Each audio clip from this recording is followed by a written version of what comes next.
Welcome back to Rethinking Politics, episode 104. Today we're going to be talking about immigration, which is something that has been recently brought into the spotlight as a couple of conservative governors of Texas, Governor Abbott and Governor DeSantis in Florida, have pulled off a political stunt involving shipping illegal immigrants to high publicity areas such as Vice President Kamala Harris's residence in D.C. and most notably Martha's Vineyard, which I don't know where it is. It's an island. I assume you can ask Martha and find out more information. A very, very exclusive, very rich area. Basically a tourist trap for rich people, really rich people. Former President, Barack Obama's got a mansion there to give you an idea of the kind of people hanging out there. Anyways, like most politicians, it's well beyond his political salary should have ever been able to afford. But this is a story for another time. That's another topic, Dan. Why they end up with millions and millions and millions of dollars when you get $400,000 a year at the peak of your political career is an excellent question. Turns out all politicians are just excellent entrepreneurs and investors, unrelated to their time in office. It's just one of those correlation things. Yeah, sheer coincidence. So don't worry about it. Seriously though, back to the subject at hand. There's two big talking points right now. Right now the conservatives are having a great time bashing the liberals. They're like, hey, they say they're pro-immigration, but then as soon as immigrants actually show up on their doorstep, they start freaking out and sending them somewhere else because they don't want to deal with them. And then, of course, the liberals turn around and they're bashing the conservatives for pulling a political stunt and using these people as political pawns, and of course comparing them to all sorts of vile things. They've been vaguely compared to the Japanese internment camps. There was at least one person who made a vague reference to Hitler, which is always good. If you're not winning the political argument, when in doubt, bring up Hitler. It's my recommendation. I try to do it on a daily basis. Do it at work all the time. I'm like, are you Hitler? That's right. Back down. Anyways, so all of this has happened, and people are spending all of this time throwing mud balls at each other, which we are really excited about because I think what politics in this country has really been lacking is the ability to throw mud at the other side. And so this is a great opportunity to do that. So what we're going to do is take time to throw mud at both parties. Isn't that right, Dan? That's right. I was thinking I would just wallow in it. Was what I was planning to do today. I was just think of us as pigs. Just gonna soak in it. Do what my toddler. He's not even a toddler yet. What he will do when he's a toddler. Just eat a little of it, maybe. Roll around in it. Splash. Oh, dude, my kid loves eating dirt.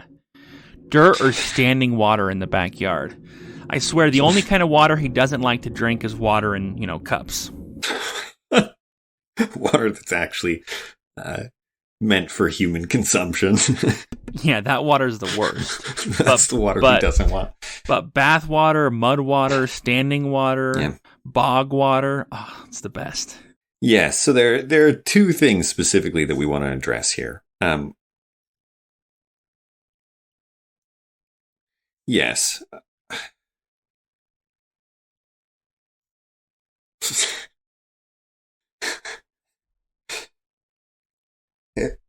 I might.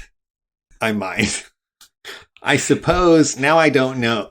My first thought was a bog I associate with a swamp. I don't associate that with mud. I usually think of other things, but I suppose technically it probably is mud too. So I think you're probably clear. That was a clear joke. Don't go, you have to technically make it work. No, it works. It works. It worked. Wait, to be fair, just because it's a joke doesn't mean it works.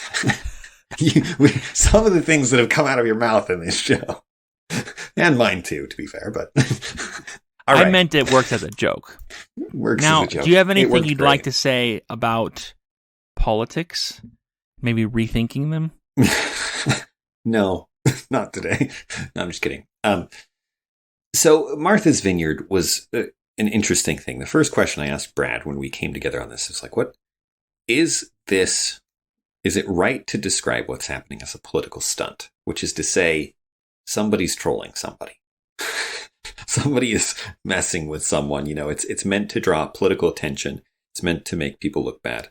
And I'd say the answer is yes, it's a political stunt. But you have to bear in mind, Dan, that I don't think of a political stunt as necessarily a bad thing. I think that this world, I mean, there's a large precedent for political stunts.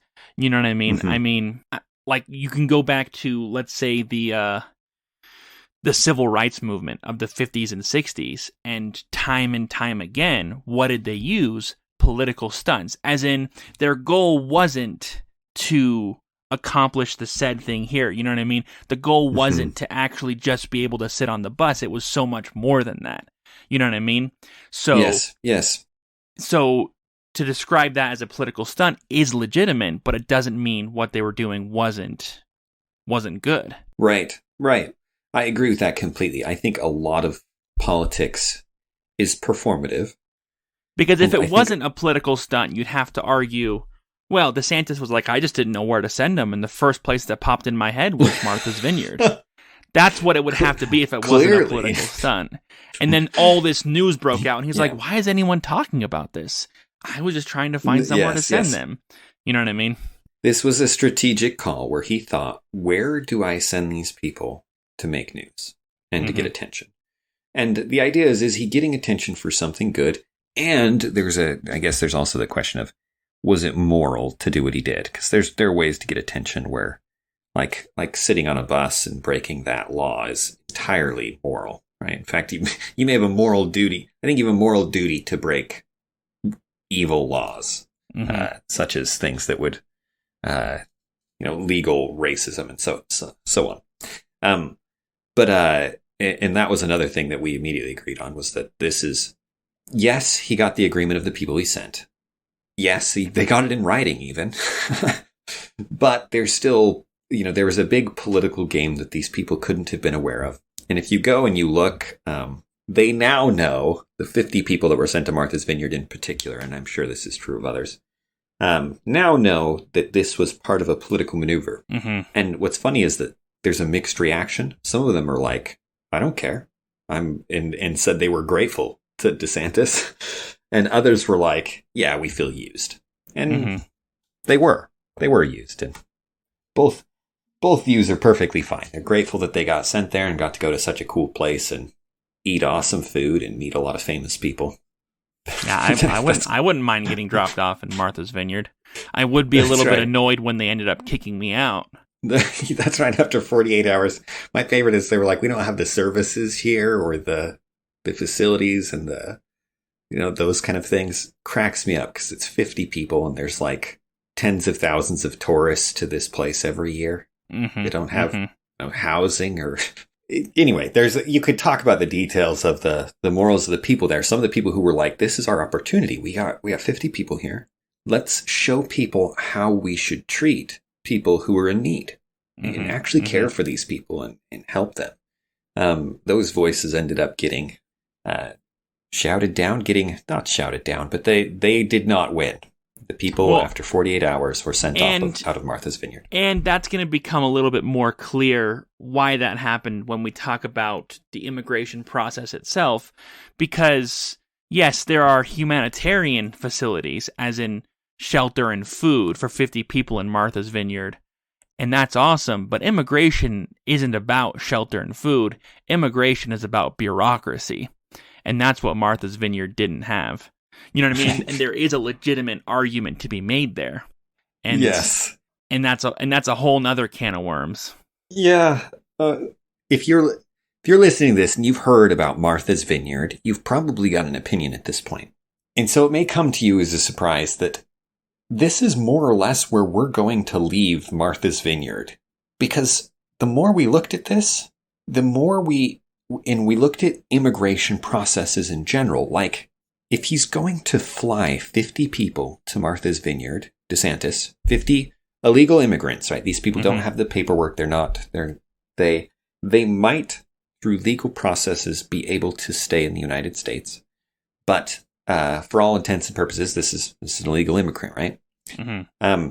Why, if he's going to pay for a ticket, a plane ticket, why not fly them to Mexico or out of the country? Or wherever they're from. Wherever they're from. If we're going to go through the trouble of buying a ticket, flying them somewhere, why not fly them home? Right? Isn't that an obvious question that should be asked? Yeah, especially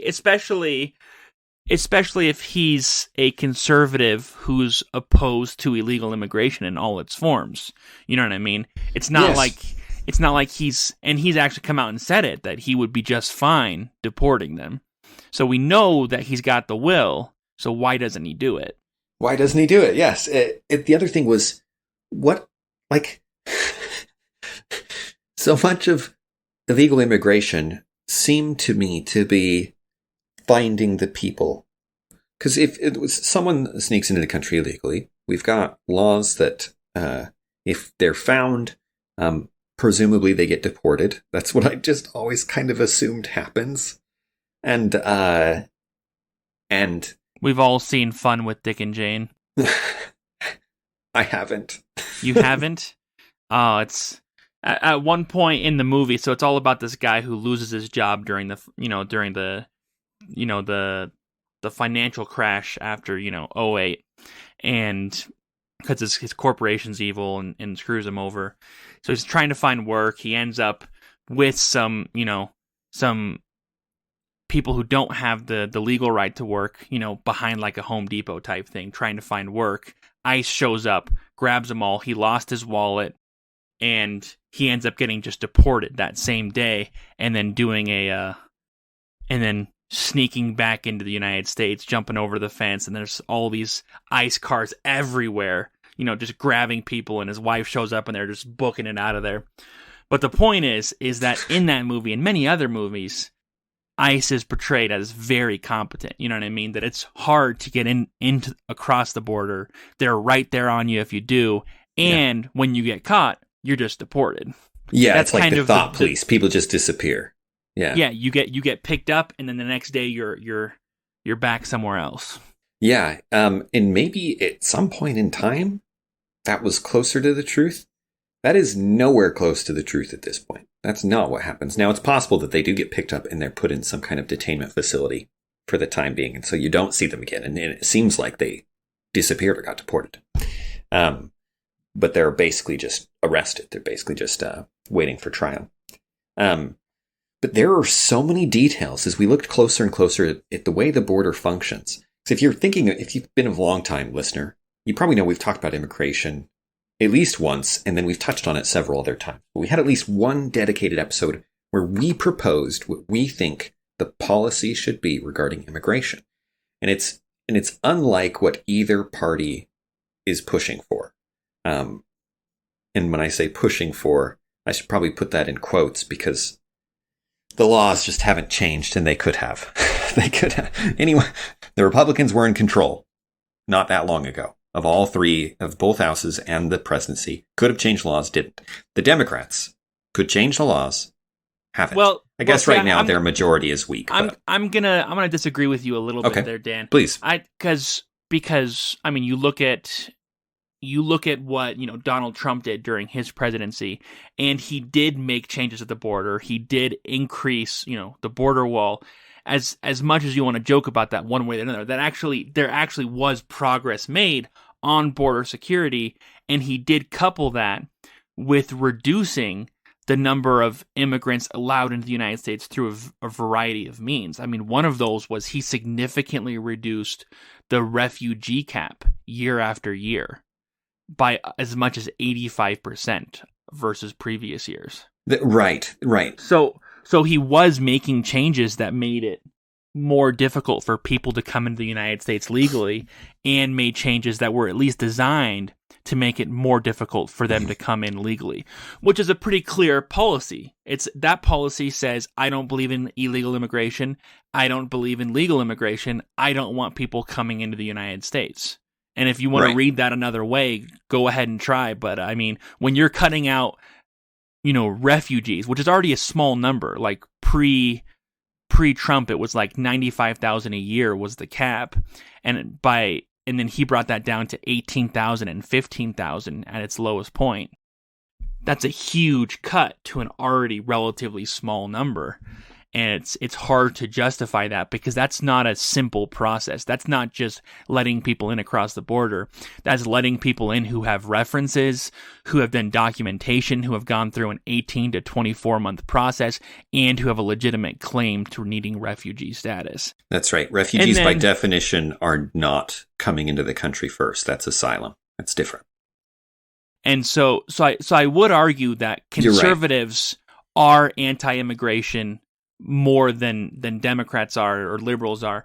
But I will agree with you that liberals, when given the reins, when given the power, don't do the things they say they were going to do. They say they're pro-immigration, but they end up not making a lot of changes that they actually could make. I mean, one of the most common things is that they don't do anything significant to change the number of legal immigrants coming into the United States.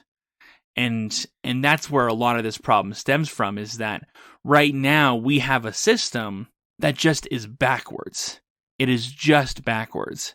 And the end result of that system is really one where the most logical thing to do if you want to become a permanent resident of the United States is not to apply for any kind of immigration status outside of the United States, but rather to enter the United States illegally and then go from there. And that's what more and more people are choosing to do. Yes, you're right. A couple of comments on that. Well, first off, you were right to point out that I was saying policy and laws, if they're interchangeable, they're not. The policy can be dramatically affected by the president. And Trump switched it in one direction, and Biden switched it back after. And that does set. If policy is about what's actually happening, then yes, you're right. That at that level, the policy changes. At the level of law, what has Congress actually decided? Things have not changed in a long time. And it's at that point that it feels that most of the changes should happen, and they're just not. They just don't ever happen on almost any issue.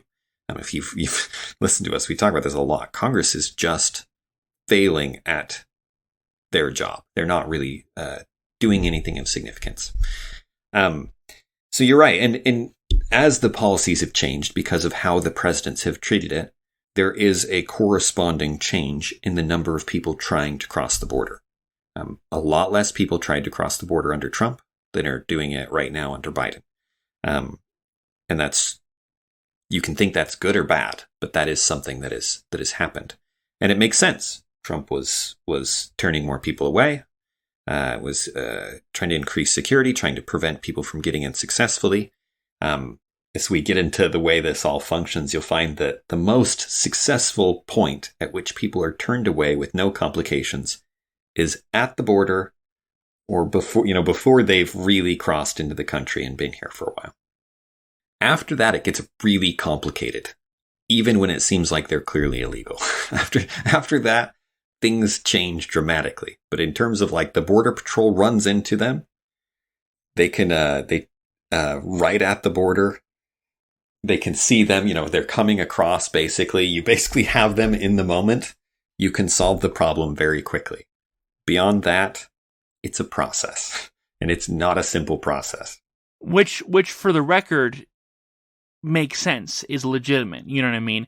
The last thing we want is for it to be like it is in Fun with Dick and Jane and other movies, where as soon as ICE shows up, you're gone. Because, I mean, there are a lot of serious problems with that. Number one, do we really want to live in a country where if you forget your wallet one day, you're in the wrong place, you could end up being deported to Mexico the next day?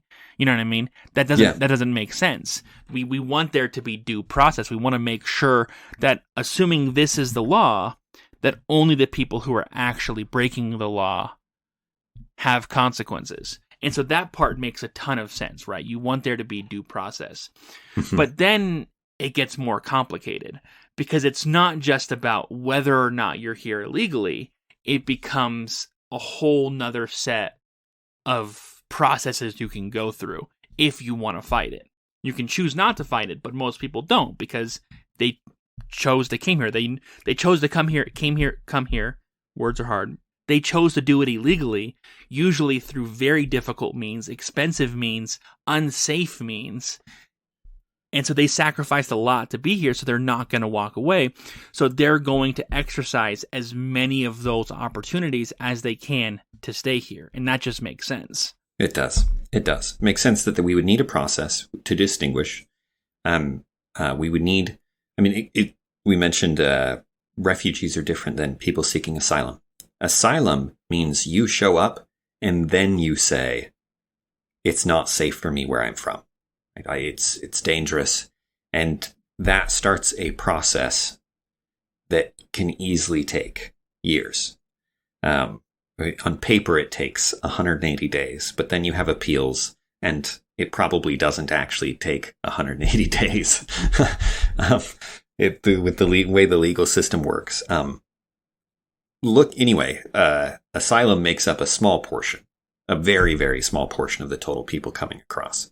But it has increased. It has increased lately. Yeah, and I'm not surprised. It makes sense that you have to prove that you were in danger where you were coming from, but it makes sense that you probably actually can prove that fairly easily, given how many categories now people can feel, giving changing norms about what like feeling unsafe and those kind of things might imply. I imagine that will be a continually growing number for a while.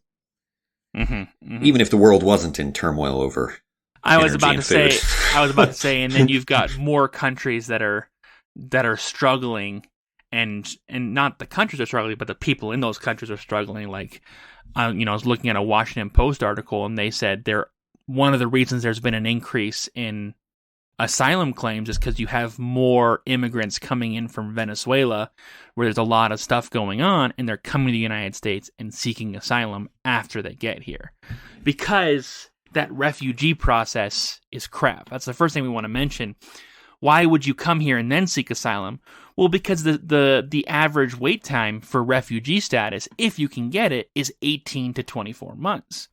So if you need refugee status and you're willing to wait around for 2 years, maybe you're not in as much danger as you thought. You know what I mean? How badly can you need refugee status if you can wait 18 to 24 months? Yeah, exactly. Seriously. It's like, by definition, this is a stupid system. Yes. They're like, oh, I see. Oh, your life's in immediate danger? No problem. Fill out this form. Wait 2 years. We'll get back to you. You know what I mean? It's just, it's nonsense. Now, it's nonsense. Some of you may be hearing this being like, wait, it doesn't take nearly that long, right? Because just recently we had the Afghanistan thing, and refugees were getting refugee status much quicker than that. That was because they waived a huge portion of the red tape for that specific occurrence. And this happens from time to time where they declare some kind of emergency and they waive the red tape. And even with waiving a lot of the red tape, it was still a huge problem. Too long, still a nightmare, and still resulted in people getting left behind. Right. You don't have, not only do you not have 18 months, you don't have a month. Like what kind of what kind of danger is it that's going to get you in like a month and a half? Maybe, there are some that you can foresee. Maybe the battle lines are slowly working their way in your direction across the country, and it's potential danger. But like a lot of the actual threats to us in this life are just not, they come out of nowhere and they're immediate and you need to leave. It's actually a threat to your life. And so that's the first half of it. If you're a refugee, your best bet is to come to the United States and seek asylum, not seek refugee status. Okay, so in that case, the solution is illegal immigration. Well, let's say you just want to move to the United States. You don't have a claim to refugee status. You're just a person who wants a better life. Okay, well, you can go and you can look at the process to apply, and you realize, okay, it's like a 10-year process. Typically, you need to have like some kind of sponsor in the United States, some kind of connection's going to help you out. You need to go through all of these hoops. Oh, and there's an annual quota that is very small and based off of country. So if you're in a large country, like Mexico that wants to come to the United States and they've got a relatively small quota, you know that you can't. You know what I mean? Oh, well, you're from a random European country where not a bunch of people want to immigrate to the United States. Sure, you actually have a decent chance of it. You know what I mean? So Yes. yeah, go. So if you're living in Sweden and want to go work in the United States, odds are you can make that happen. Not the same for Mexico. Not the same for a you're lot in of South South American America. country. Yeah, exactly. I was gonna say Mexico, Central America, South America. It's much more complicated. Yeah, you're in South America. You don't have an education. Mm-hmm. You don't have the skills, which is gonna elevate your application. You probably are gonna struggle to pay the fees, which can be significant depending on what you're trying to do. Yeah. And so, or you can once again illegally immigrate into the United States, and then from there are a whole myriad of ways that you can actually gain legal status. I mean, there are currently, I'm not sure on the exact number, but I believe there are millions of people living in the United States right now who are legal, whether that's residency, green card, or citizenship, who came to the United States illegally. I mean, most people know someone personally who came to the United States illegally and is legal now. I know people, Dan knows people, almost everyone knows someone who's done that because it's a normal process. And that number is much larger per year than those tiny quotas for some of these countries. Yes. So no matter what's going on, so I just want to frame this, no matter what's going on, odds are, statistically speaking, you have a better chance by illegally entering the United States than by applying any other legal system. Which is why people do it. That's why you have millions of people coming into the United States illegally. Yeah, this is clearly an incentive problem, right? This is, if you're wondering why a ton of people show up illegally, it's that simple. America offers a lot. And I'm not talking about free stuff. I'm talking about, though there is that too, and that is certainly some kind of incentive. America is you can with no skills work at a job and get paid many times what people pay at even a high skills job in most South American country. Yeah. Right. You can have a better life. You will have a better life if you can be here. You will have a better life. So it's almost guaranteed if you can find a way to get in here and stay, legal or illegal. Yeah. And so that makes sense. I have exactly zero resentment for someone who's trying to have a better life, who takes that risk. And it's not even, if you think about it, like, obviously there are terrible things that happen along the border. There are crimes. Brad and I talked about them at one point. The amount of, if you're a woman or even a young girl, it's absolutely abhorrent how many crimes happen and how much rape and sexual crime occurs in these circumstances. But at the same time, I can see why people are willing to take risks when it's going to dramatically change the rest of their life. A few days of heck to enter what must seem like a paradise, considering some of the circumstances they're coming in, even if it's just ordinary middle income poverty in a lot of these places, right? It takes a lot of courage to do that kind of thing. And yes, they're breaking our laws. The weird thing is about our laws is to jump back to Martha's Vineyard and let's talk about these laws a little bit more. The quick answer that we finally got, like, I was still weirded out that he's flying them to other places. And the reason is it's illegal for him to fly them out of the country. Ron DeSantis and the state of Texas generally cannot deport people. The federal government deports people. It's a federal law. Sorry, I keep cutting you off. It's a federal law. It's not the state's problem. Well, it's not the state's business to do it. It is the state's problem. Yeah, and so that's what we get into here with this political stunt. Is so what happens to people who get apprehended in the United States, especially close to the border? Well, large amounts of them, I mean, we're talking thousands and thousands of people, get dropped off at local jurisdictions and ask those local jurisdictions to hold on to them until they can be processed.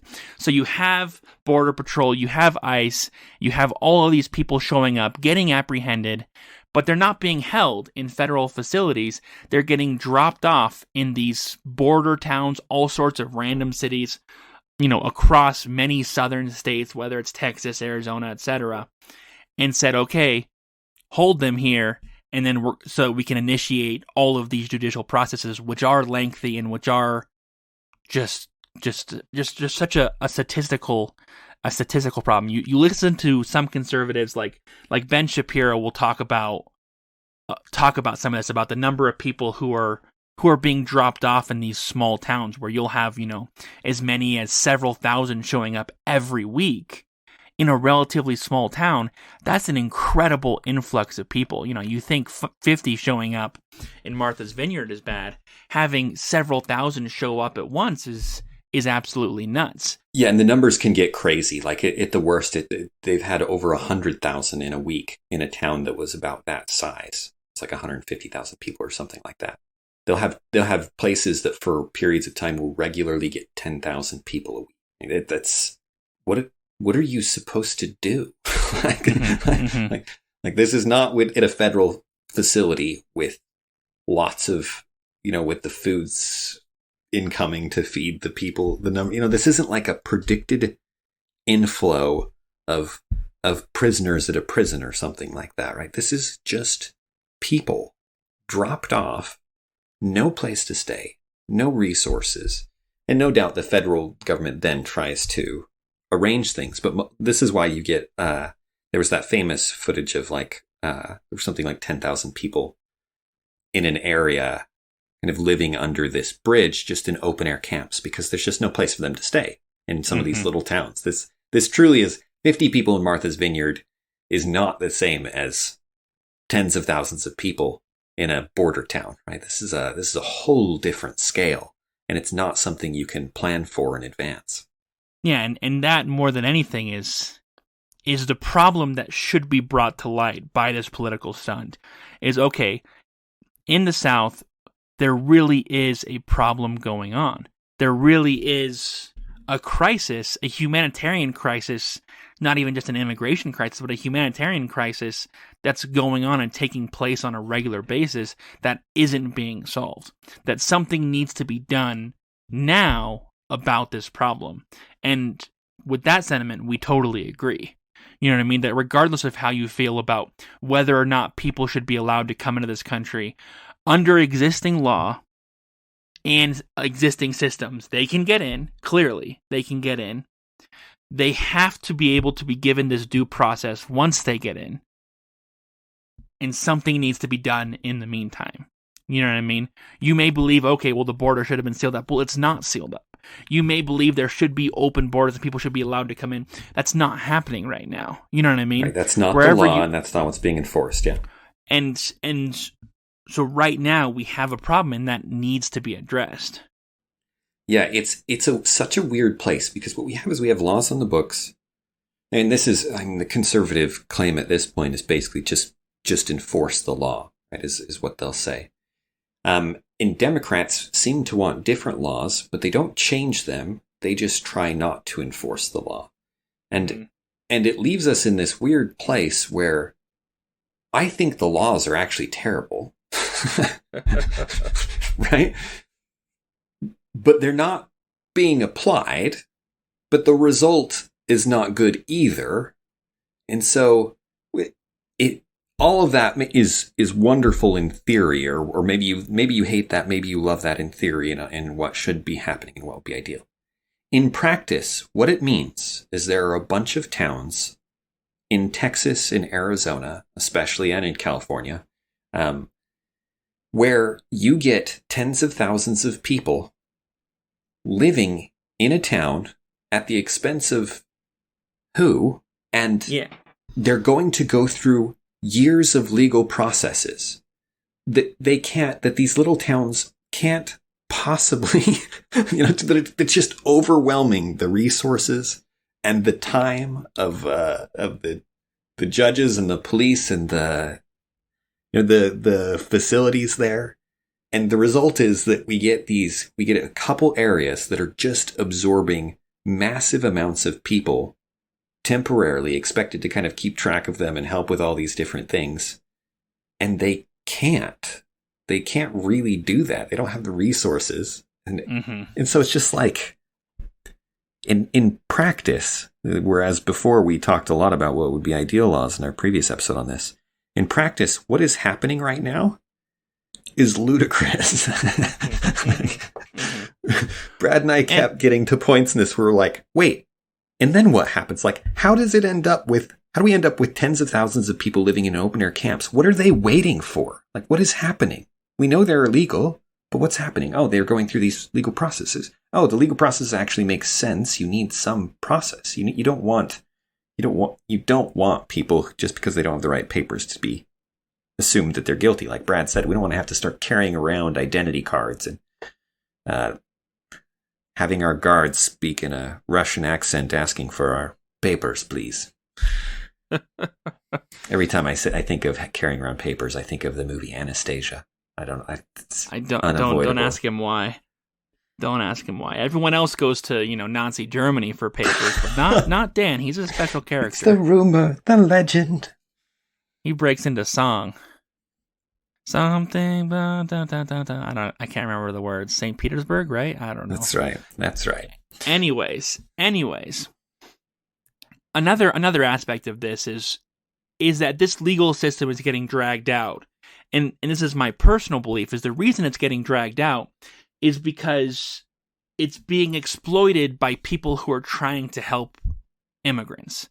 That people who don't have the clout and don't have the power to change the massive bureaucracy that is Congress, to actually change the laws. Instead, what they're doing is tweaking them so that even though you're apprehended in the United States, you're proven to be an illegal immigrant, or you admit it, you still have the option of staying in the United States if you can jump through enough of these hoops. You know what I mean? So right now we really have this halvesies process where technically if you're illegal, you should get deported unless this, or that. And a lot of those things have to do with hardship, have to do with how long you've been here, have to do with all of these different criteria that are designed to try and let more and more people stay in the United States, which is something I personally am not opposed to. I think that's actually what we want, is more immigration into the United States. But the problem is because of this halvesies system, we're not set up for it. We're not set up for it because technically we're supposed to just be apprehending and deporting. Instead, we're apprehending, holding for years, and then potentially deporting. And it's just become this mess that we aren't dealing with. And so what I would love is for liberals and all of those who are in favor of a more open and free immigration policy to rise to the opportunity here that's been presented by this stunt and say, yes, this is a problem and we need to put our money where our mouth is and actually do something to deal with this humanitarian crisis, and preferably actually do something to clean up this system. Because if you're going to let them stay, holding them in a detention center for 2 years first is not correct, is not just. You know what I mean? And if you're going to deport them, holding them for a detention center for 2 years before then doesn't help them out either. You know what I mean? Time doesn't equal justice as much as we in the United States like to believe it does. You know what I mean? Having a criminal suspect wait 3 years before his trial is also an absolutely ludicrous policy that takes place on a regular basis because our system is so inflexible and hodgepodge and built one piece on top of each other with no ability to have fundamental change.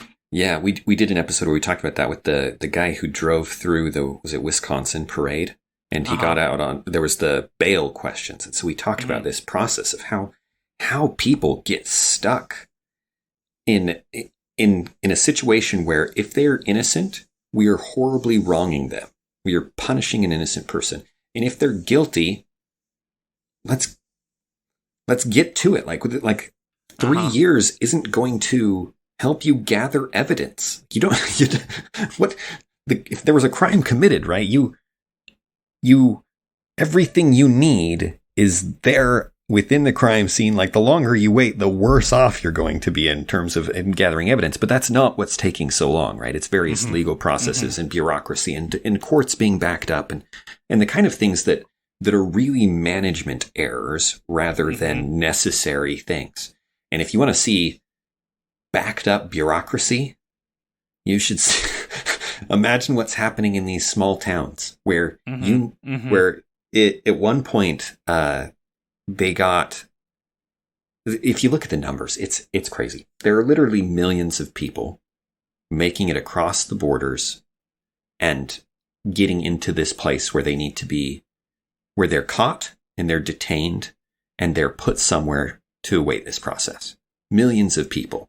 If you think about just the sheer man hours that are wasted dealing with these processes, and this is one of my favorite parts. This is just a little aside. These people it is illegal for them to work until they have been here for 180 days. At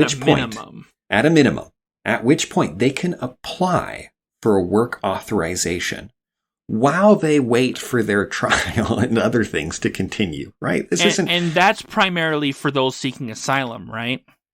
Yes, presumably, yes, that's primarily for people seeking asylum. It's possible the other people don't ever, the illegal immigrants. Yeah, so the other immigrants, they would have to actually apply for a bond, for bail. And that's just not practical for so many of these immigrants in these open air camps who just spent every last penny they had to get here. You know what I mean?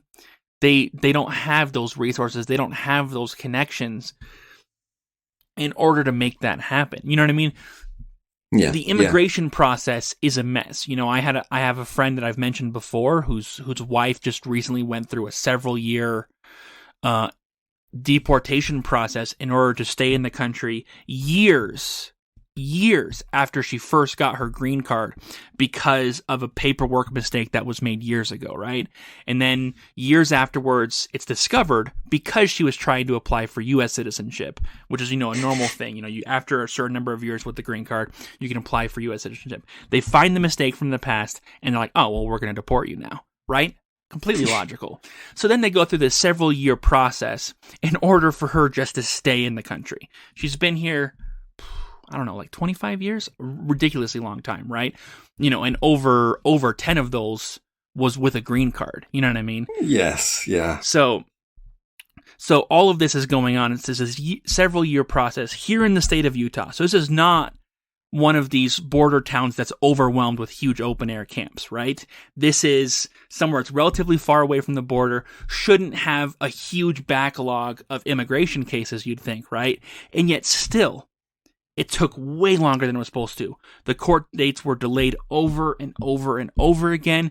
All of these things kept coming up. And this is with a lawyer who specializes in immigration, an expensive lawyer that they had to pay a monthly fee to, even if nothing was happening.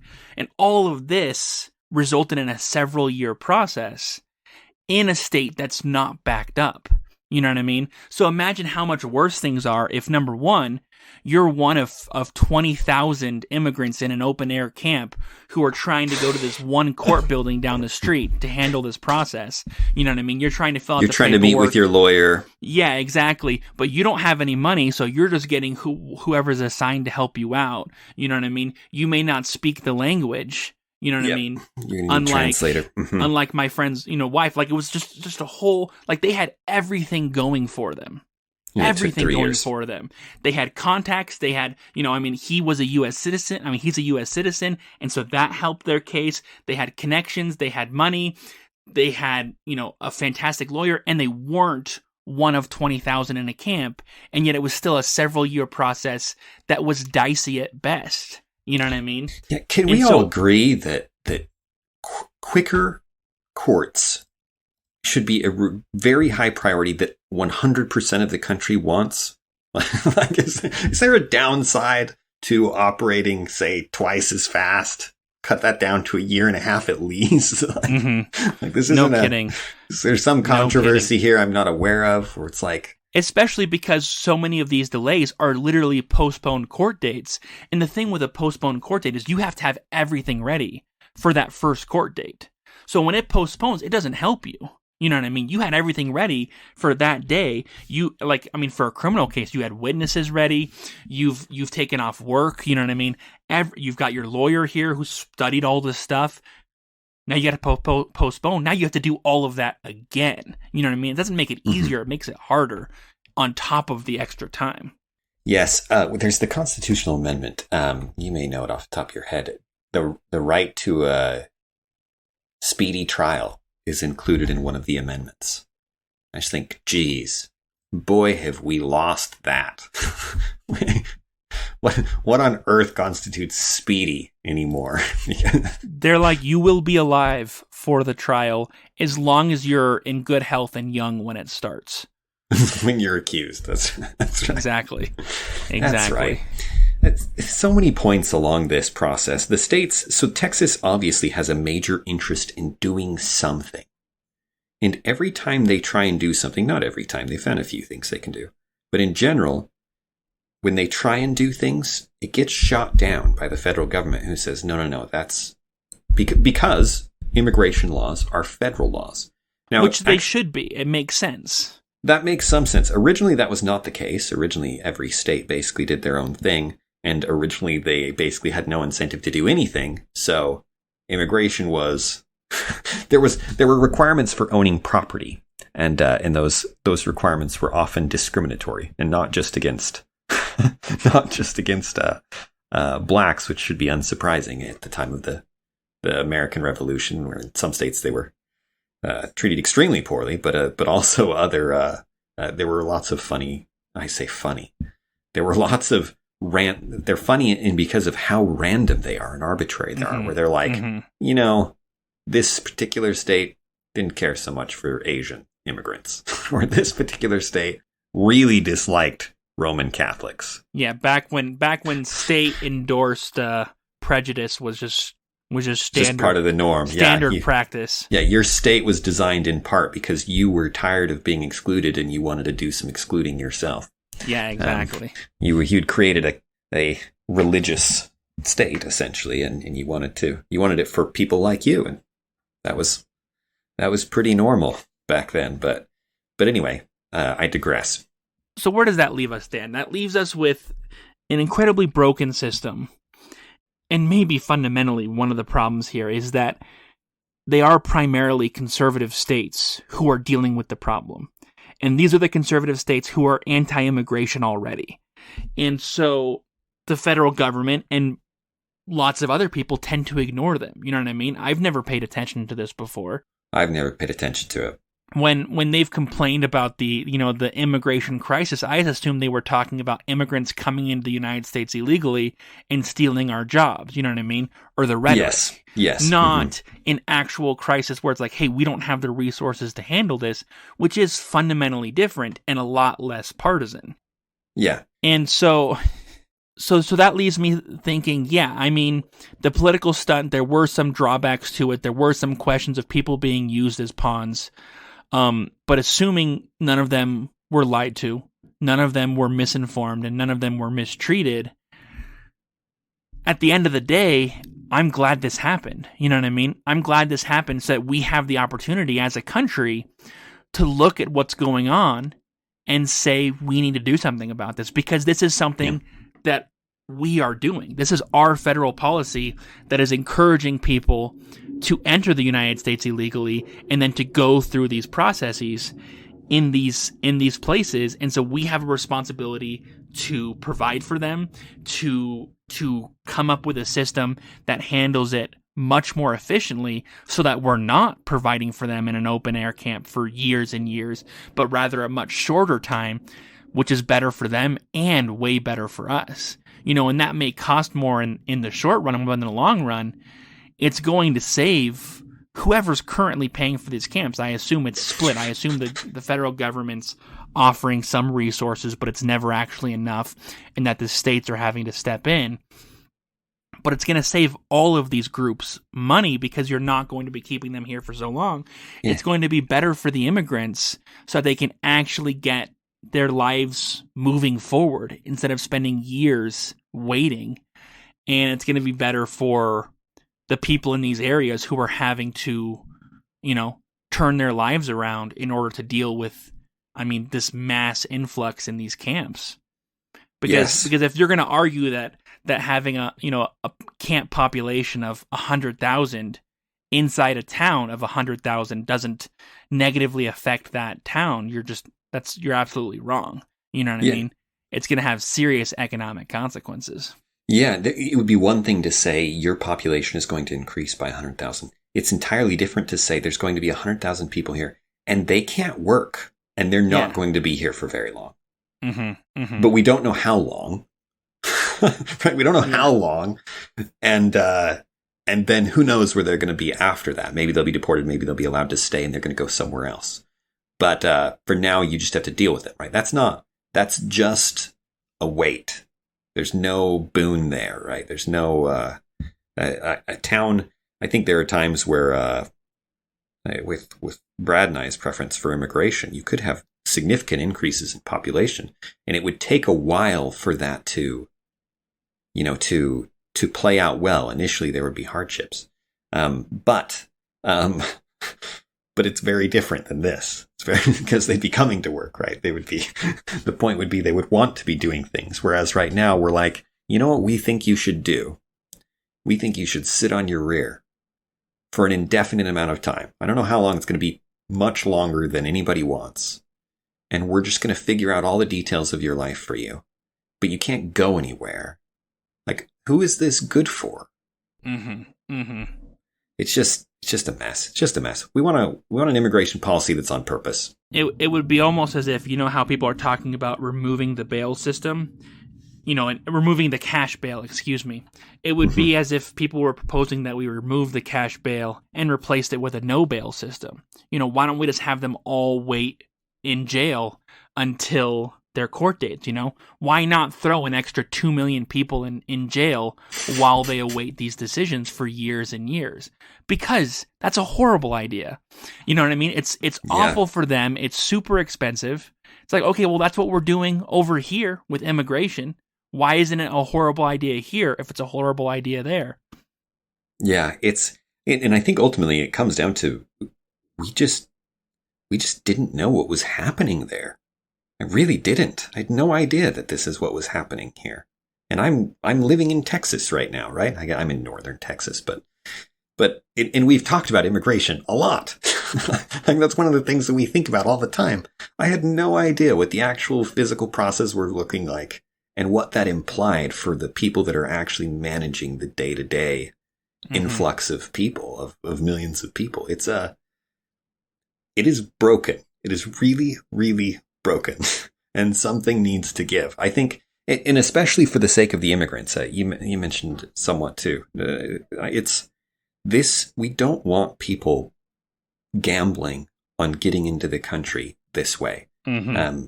We don't want people sitting stuck for long periods of their life where we're not even allowing them to work and do something meaningful, right? That's not a good way to live. That's a sure path to depression and anxiety where your future's uncertain and you're just forced to just stay there. These kind of things this is just not good for anybody. In the open air too. It's not like this is great sanitary, clean and whatnot. It's just, this is not good for the people, even if you do want them here in this country. There are better ways. We really need to clean up this system. Yeah, absolutely. And it's urgent, you know what I mean? It needs to be it's an emergency. To be done. It warrants that. And large parts of it are nonpartisan. We don't have to solve the whole immigration crisis in order for us to come up with solutions to the current problems now. Yeah, I think that's a great point. You don't have to get you don't have to push it to the perfect the perfect Trump anti-immigration or the perfect high immigration thing to address the fact that there are serious problems right now on the border. And so let's all get behind it and push the government to do something.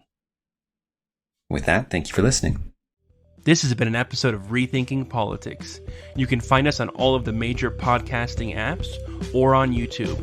You can reach out to us at rethinkingpoliticspodcast@gmail.com, or you can visit our website at rethinkingpolitics.podbean.com, where you can support us via Patreon. Thanks, and have a wonderful day.